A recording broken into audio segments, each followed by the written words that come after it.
Chicken fettuccine alfredo. Ang sosyal ng pangalan, pero ang dali lang pala tulutuin. Tara, luto tayo in Filipino style. So una, magpakulo tayo ng tubig. Pag kumulo na, ilagay na natin yung fettuccine at palubugin natin. At pagkatapos, mag-add tayo ng salt. Stir muna natin para hindi magdikit-dikit yung fettuccine. Uncover lang natin to for 10 minutes. Then, mag-slice tayo ng white onion. White onion pala ginamit namin para matamis. Pagkatapos, yung garlic na naman. Ganda ng chopping board namin, di ba? Pero mura lang yan sa Lazada.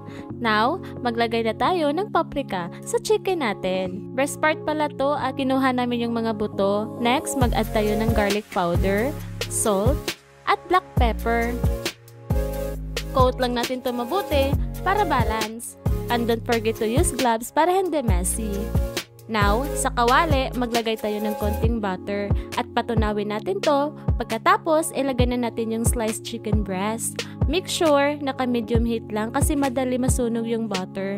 Pagkatapos, slice na natin to into bite size. Pwede din naman into strips, pero kayo na bahala kung anong gusto nyo. Sa bagong kawali, maglagay na naman tayo ng butter.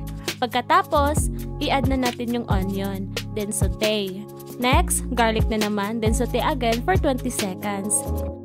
Pagkatapos, maglagay tayo ng chicken stock. If wala kayong chicken stock, you can use chicken cube, then dissolve nyo lang sa hot water. Now, maglagay na tayo ng white sauce. Clara Ole ginamit namin kasi mas creamier. Baka naman, Clara Ole! 2 pack pala nilagay namin, then mix ulit. Pagkatapos, ilagay na natin yung sliced chicken. Haluin lang ng mabuti para saktong coat lahat at balanse. Then, ilagay na natin yung pasta. Dahan-dahan lang sa paglagay ha, para hindi mahulog sa gilid ng kawali. Then, haluin lang natin to. Next, mag-add tayo ng shredded cheese. Pagkatapos, oregano. To add more flavor sa pasta natin. Kita nyo guys, sobrang sarap na tignan. Nagugutom na ako. Haluin lang natin to kasi after nito, ready to serve na. Kita nyo guys, parang nakadisplay lang sa mall. Actually, pwede din to ibenta. Sure ako, marami talaga bumibili.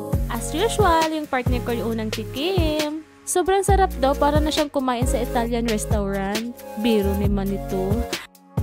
Tignan nyo naman yung reaction ng anak ko, sobrang nakakatawa. Biglang sumayaw kasi nasarapan siya talaga. Kita nyo guys, kami lahat tumatawa dito dahil sa reaction niya. Yung isang anak ko naman, thumbs up naman daw sabi niya. While nagluto kami, may nakita kaming snail. Magagusto din dito ng pasta. Binigyan ko din yung mga pamangkin ko. Bumisita kasi sila sa amin kasi walang klase. Gusto kasi nila, kumakain lang dito.